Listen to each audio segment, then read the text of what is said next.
Hamakua is the northeast section of the Big Island of Hawaii.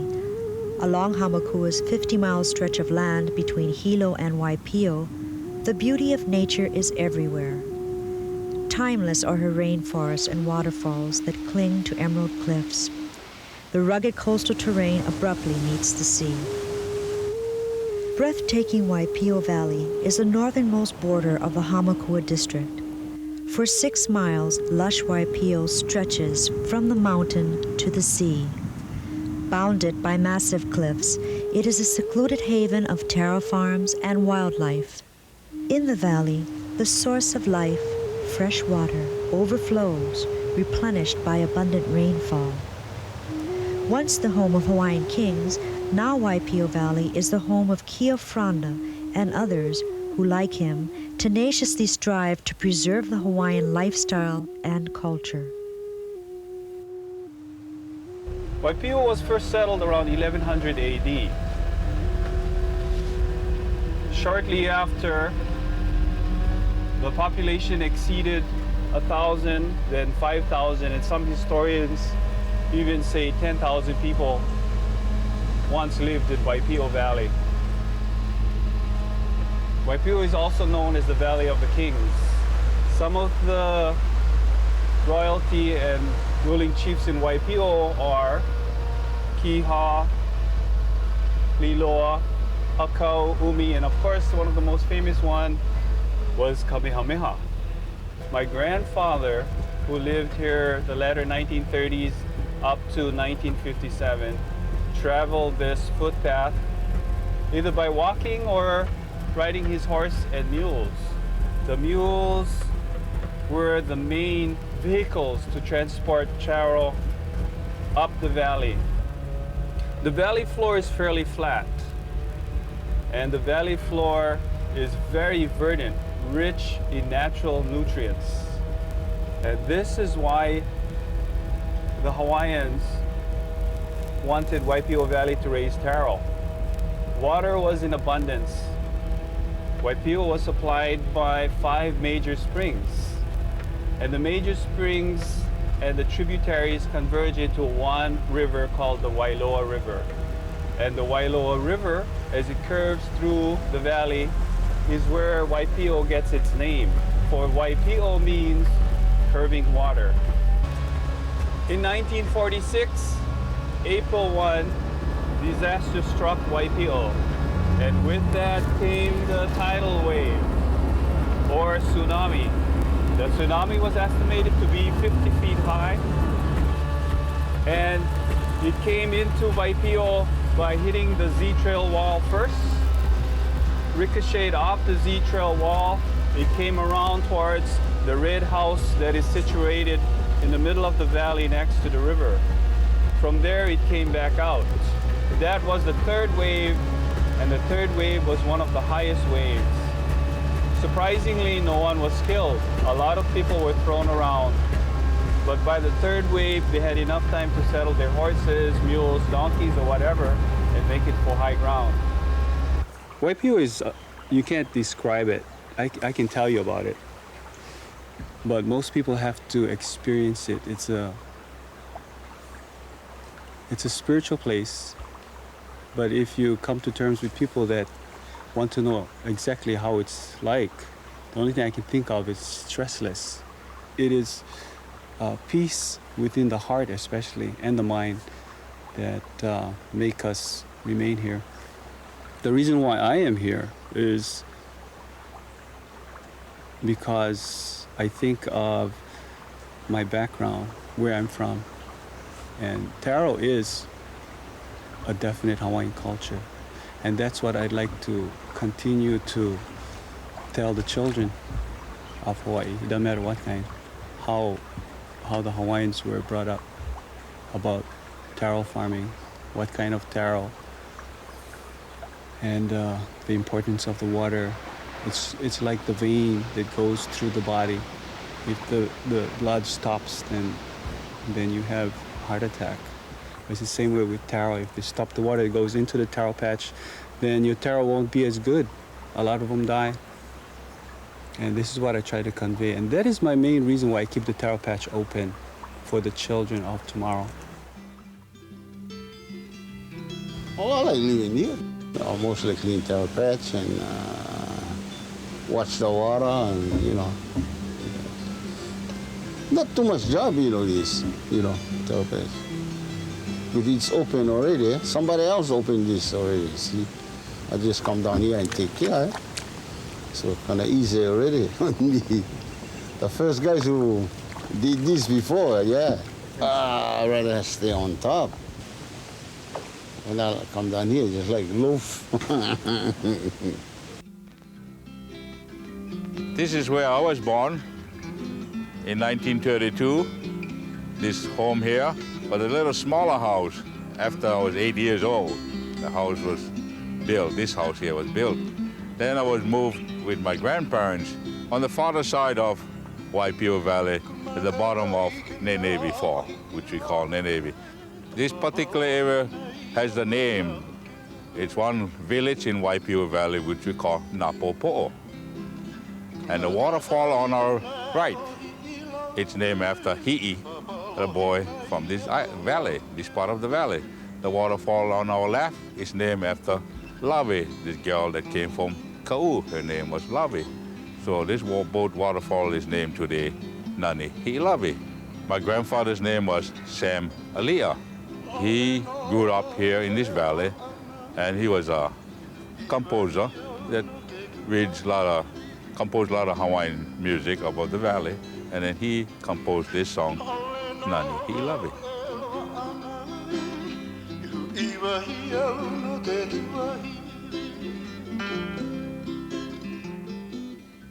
In the 1800s, sugar was king. Waves of immigrant laborers entered the Hamakua district to work the fields. Ethnic groups such as the Chinese, Portuguese, Japanese, and Filipinos. With surges of unpredictable market demands and fluctuating world prices, however, the sugar industry began to decline. Sugar mills closed, leaving laborers unemployed and nearby plantation towns abandoned. Well, there's been tremendous changes in this business since I've been associated with it. Most of the cane was still cut by hand when I first came here, and a lot of the field operations were still by large hand gangs. This has been completely changed, and we're a highly mechanized operation. I think that there's been tremendous technological changes during this period, and I think probably right now we're doing more in this area of improving operations, technological improvements, than at any time in my whole career. I find it a most exciting time. Today, the Hamakua Sugar Company survives. Owner Francis Morgan purchased the 35-mile plantation, and the flailing sugar operation has been resurrected. Well, it was a major gamble buying this thing. A lot of people have wondered why I did it. I was reaching retirement age. I'd developed enough assets to live easily and comfortably for the rest of my life. And however, it appeared to me that if it stayed in the hands of the former owners, that there was a sizable chance that within the near-term future it would be shut down, because it really didn't fit their overall strategy. So I liquidated all the assets I developed. I bought the place, and in doing so incurred a major debt, which I am the sole guarantor. And so I've really put everything I have into this thing, and also committed my future to it. A lot of people thought this was foolhardy, but I felt that this is a way I could make a major contribution, not only to this company and the people that live here and work here and depend upon it, but the economy of the state. And if I felt I could make this kind of a contribution during my lifetime, it would have been well worth it. Hamakua Sugar Company, like the rest of the domestic U.S. sugar producers, has been set by a very difficult situation in the past decade. We have been forced to compete with heavily subsidized foreign producers. We have lacked an adequate price support mechanism, and it's become necessary to reduce our costs. We developed 5 years ago a very comprehensive program designed to get our costs down to a level where we could compete even with the lowest cost subsidized foreign producers. Part of our program was diversifying our activities to generate revenue from other sources which were synergistic with and compatible to the basic operation. The most significant of these that has come on stream is our beef cattle operation. There were some advantages we had which couldn't be duplicated by other processors of cattle in the state. The Hawaii cattle industry has been in very difficult condition due to inadequate returns. And we felt getting into the business would accomplish three things. We could increase the return paid to local ranchers for their cattle, thus assuring their viability. That we could produce a quality product which would compete effectively with mainland beef, and that we could provide an adequate return to Hamakua Sugar Company. As such, we invested $4.5 million in a cattle feedlot and a cattle slaughter processing plant. We've got about 6,500 head of cattle in the feed yard now. We bring them in weighing 6.5 to 700 pounds, and we'll take them up to around 1,100 pounds fat, and which is 120 to 150 days, depending on what their in weight is. And from there, they'll go to slaughter down at the packing house. Some of the other things we're looking to in terms of future diversification is producing higher value products from molasses. We have commissioned Battelle Pacific Northwest Laboratories to examine possibilities for us. They've identified several products which could be produced from molasses using fermentation and dehydration technology. One in particular is very attractive. It's a high-value industrial compound which we are in the process of patenting. And once we get a patent, I think that we can market this product through some of the large chemical companies, and that could produce a lot of needed income for the company. Well, the Hamakua Coast is, I've been extremely familiar with it for 45 years. And during this whole time, the general complexion has not changed much. It's basically been sugarcane. The method of doing the work has changed and all that. And I visualize for the future, it'll continue to be basically a sugarcane operation. We will continue to develop technology. I think in this process, the jobs, the quality of the jobs we'll have will continue to increase, because some of these new projects we're doing require a higher and higher technical knowledge. And it's a very diversified business, and therefore there's a wide range of jobs, and needing not only technology but business judgment and acumen. And so as I see, basically it'll continue the same outward appearance and all that, but with a gradually increasing technology and job satisfaction. Many of the laborers retired to enjoy the good life in Hamakua. During his free time, retired sugar plantation worker Lodi Reno is a master weaver and instructor in the art of coconut leaf weaving. Since I come over here in the year 1946, Hawaii was still territory. And then I work up a Hakalau sugar plantation for around 29 years.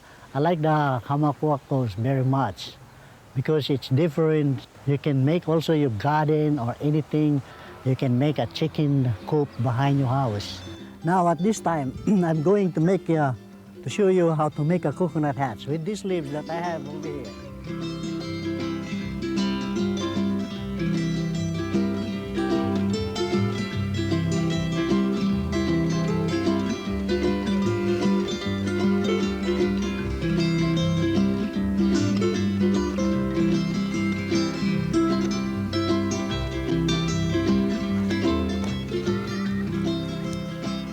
Okay, that's it. Oh, yeah, I should. Is that nice? Many talented artisans and musicians also live in the Hamakua district. Fueled by the beauty of Hamakua's landscape, creative expression thrives. With a backdrop of a rainforest and a glimpse of the sea, local musicians of the group Jazz Arts stir the air with their music.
Gordon Mota, ceramist, craftsman, and architect, and Laura Lewis, a textile fabric art designer, create works of art in quiet Ahualoa where they live.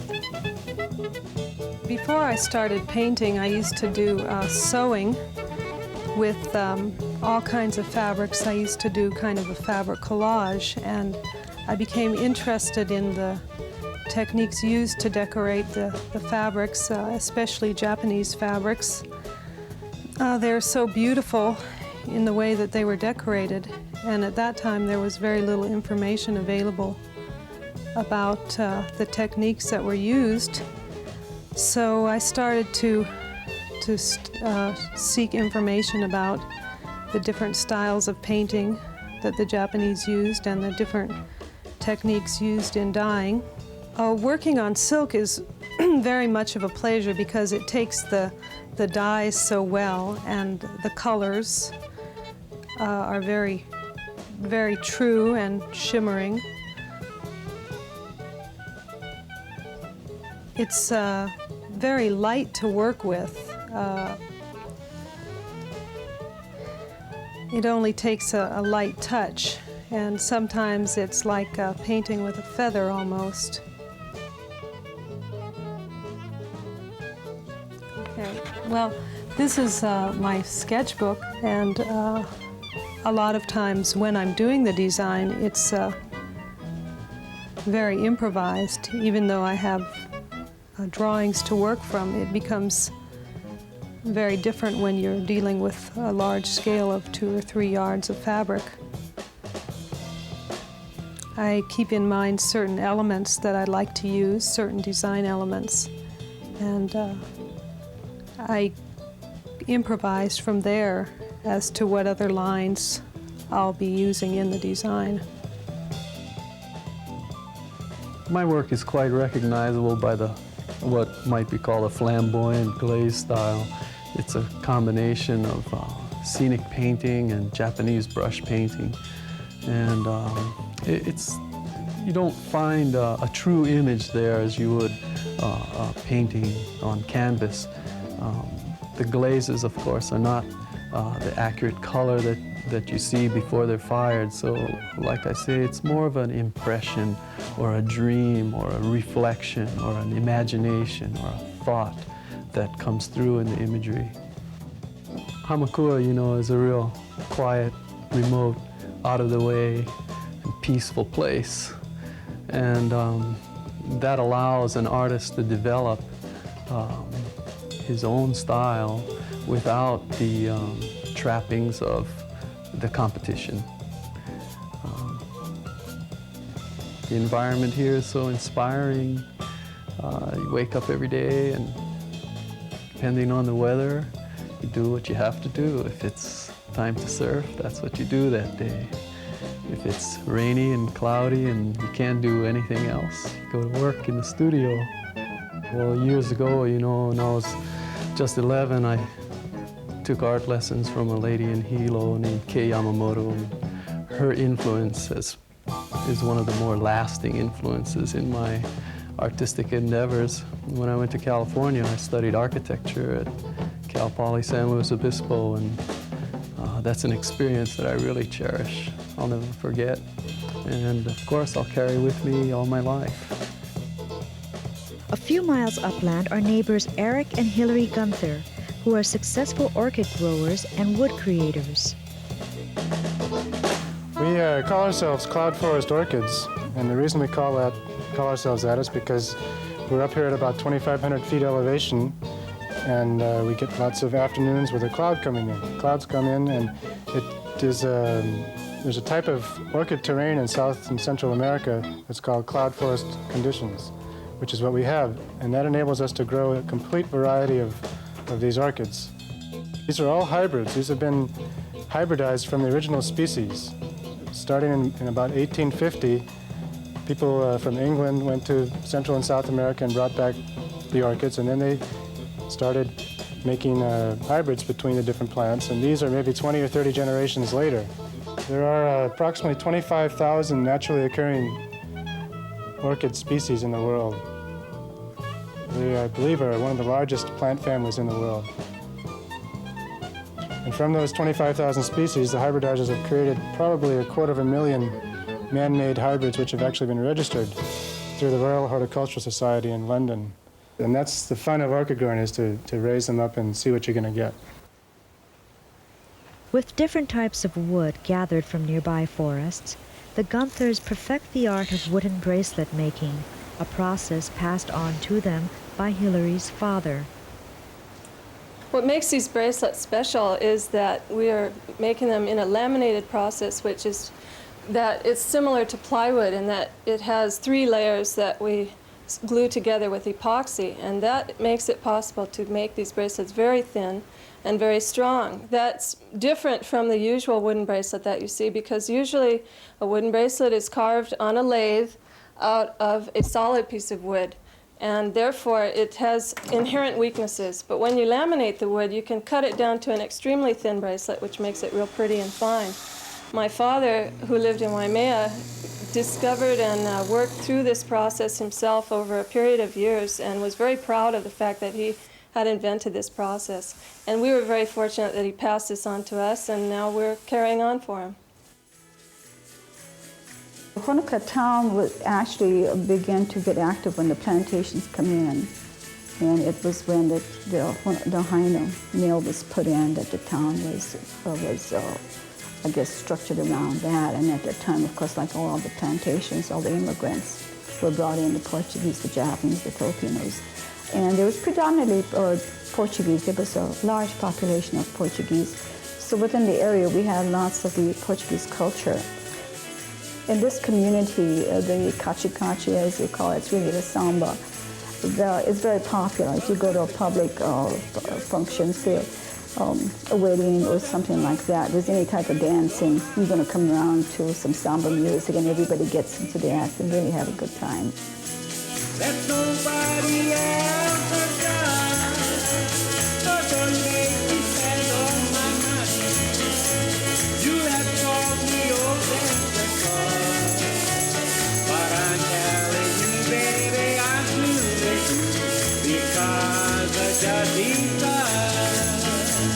Now there will come a time when you'll be lonely, and there will come a time when you'll be blue. Oh, when Santa Claus won't be here to pay all those bills for you.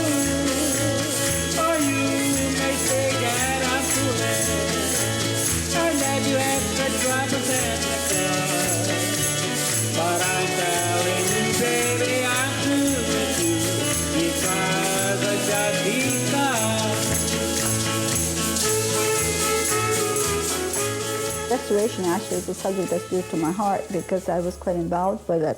Here at the Honokaa Credit Union, we had a splendid opportunity to take a 100-year-old department store and to strip it down to basics and to do what you see right now. We did a historical preservation on the outside, and inside it's adaptive reuse. So we picked up some of the items from the period. We have the oak floors, if you'll notice that, and the taller windows have the grates on it. It's just to kind of give it a period.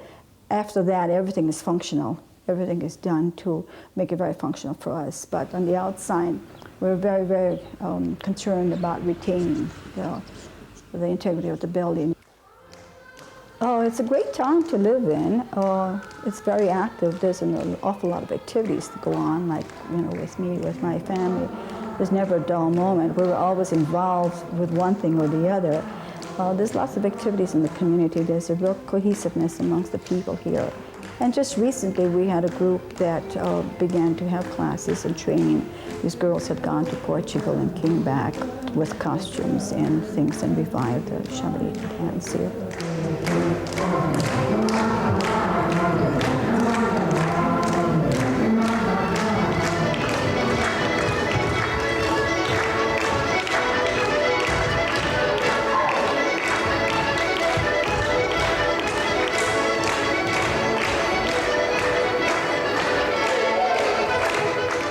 In the district of Hamakua, change is slow. Places like Honokaa and Waipio Valley look and feel much as they have for generations, as the people of Hamakua continue to blend the rich traditions of their past with the future.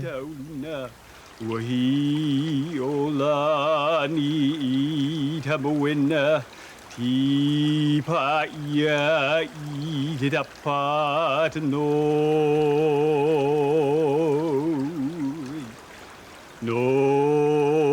e na hotu o ta lani imo mai la I ta poa he ai mahana lu ana tutui Alani taula no tane Te hana pali o waipi o no le tava de ali Me hana pali o waipi o la lila O la lila o la li.